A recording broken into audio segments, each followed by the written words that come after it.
Well, another reality television show stirring outrage. Critics say NBC's new military-themed show, Stars and Stripes, glorifies war. It debuted last night and has a cast of people you can loosely define as stars. They're paired with former members of the armed forces and go through military training and missions similar to what real-life soldiers go through. Here's a look at the trailer. These are America's boots on the ground. Navy SEAL. The Delta Force. Green Beret. But after the Olympics, 8 celebrities will try to fill their shoes. What did I get myself into? Real missions with the people who do it for real. This is beyond intense. From Mark Burnett and Dick Wolf. There's no going back. No room for error. A tribute to American bravery. This is epic. Stars Earn Stripes, the Monday after the Olympics. Well, it's being sold as a way to honor our troops, but many don't see it that way, including a group of 9 Nobel Peace Prize winners that say the show is trying to portray war as amusing and entertaining. They go as far as to call it war propaganda. And they wrote a letter to the chairman of NBC calling for the show's cancellation. Here's a quote from that letter. States, quote, "As people who have seen too many faces of armed conflict and violence and who have worked for decades to try to stop the seemingly unending march toward the increased militarization of societies and the desensitization of people to the realities and consequences of war, we add our voices and our support to those protesting Stars and Earn Stripes. We, too, call upon NBC, stop airing this program that pays homage to no one and is a massive disservice to those who live and die in armed conflict and suffer its consequences long after the guns of war fall silent." To help us discuss this and more, we are joined now by longtime peace activist, civil liberties advocate, and 1997 Nobel Peace Prize winner, Jody Williams. Jody, thank you so much for coming on the show. Tell us, why do you find this new reality show so disturbing? Well, I was watching the Olympics, and it kept playing over and over and over, the trailer. And every time I saw it, I got increasingly angry. And I decided that I was sick of doing nothing to protest the marriage between Hollywood and the Pentagon. When, weapons paid for by tax dollars are offered up to Hollywood movies, for example, in order to make it more realistic. I just see it as propagandizing. I see it as an attempt to desensitize people, as we said in the letter. And I decided I'd organize my friends, Nobel laureates, and by the way, we're now up to 10. Mohammed Yunus just joined on today. Organize them to sign the letter to protest that we're going to call for the cancellation and work toward that end. And you had just mentioned watching the commercials for this show, playing out throughout the Olympics. What is the significance of that, playing it during the Olympics, this widely watched international event? Well, if you go to their website, they liken what they're doing to competition, like sports.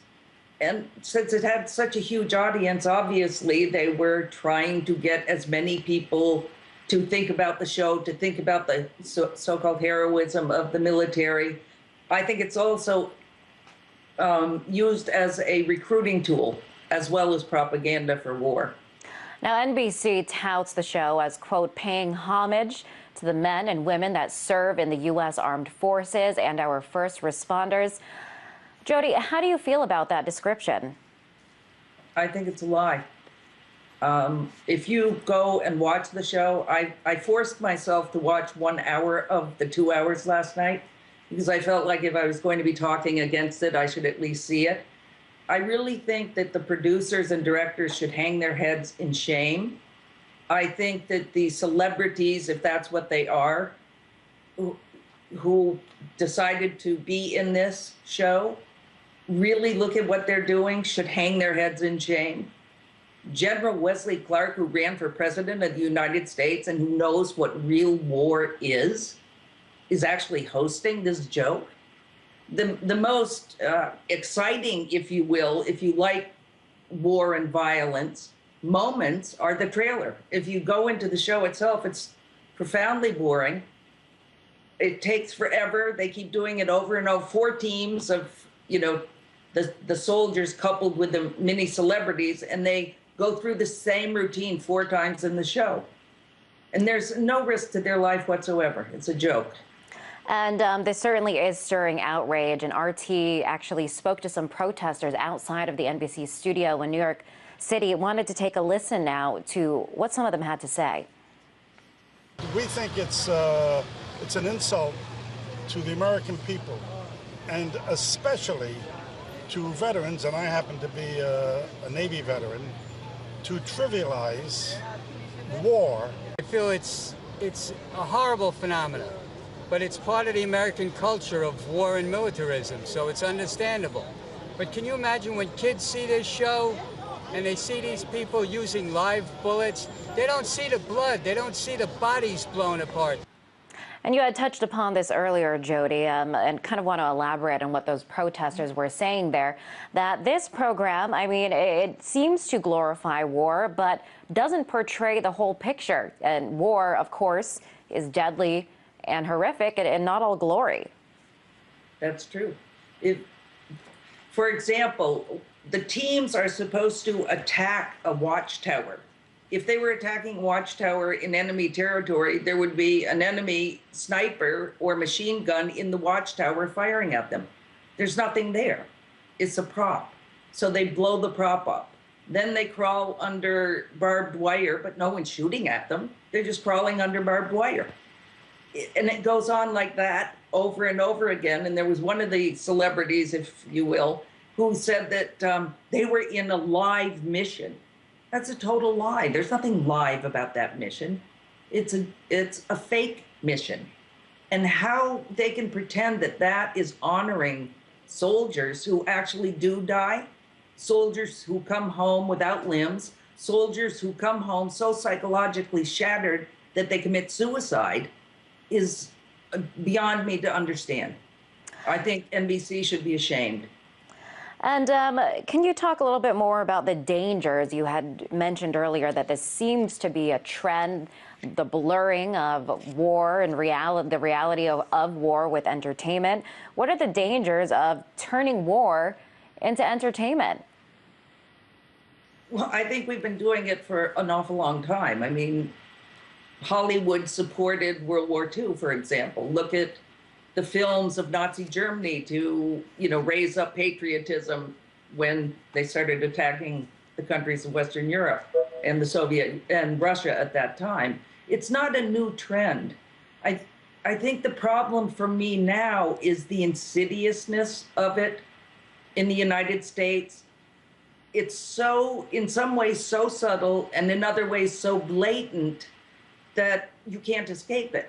Every time I see like jets flying over a sporting event, I ask myself, what is the place of U.S. military flying over the Super Bowl or whatever?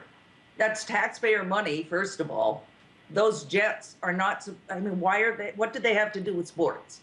It's over and over, and increasingly they find ways to make, military and patriotism a bigger part of the U.S. because they have a borderless war with their war on terror. They take it wherever they want, and they need U.S. citizens to be willing to support that.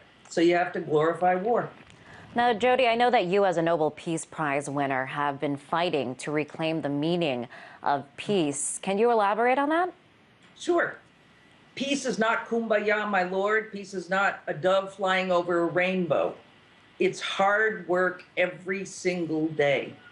The absence of armed conflict is merely, the bare minimum one needs to be able to build the possibility of sustainable peace, which is the basic needs of the majority of humanity being met, like just a decent house, the possibility of employment so that a family can support themselves.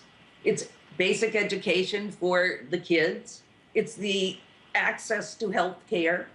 I just keep thinking, and I believe this in my total soul, that if the basic needs of most people were met, there would be a hell of a lot less conflict in the world because we wouldn't be fighting for resources, etc. All right, Jody, thank you so much for coming on the show. I really appreciate it. That was Jody Williams, longtime peace activist, civil liberties advocate, and 1997 Nobel Peace Prize winner. Thank you.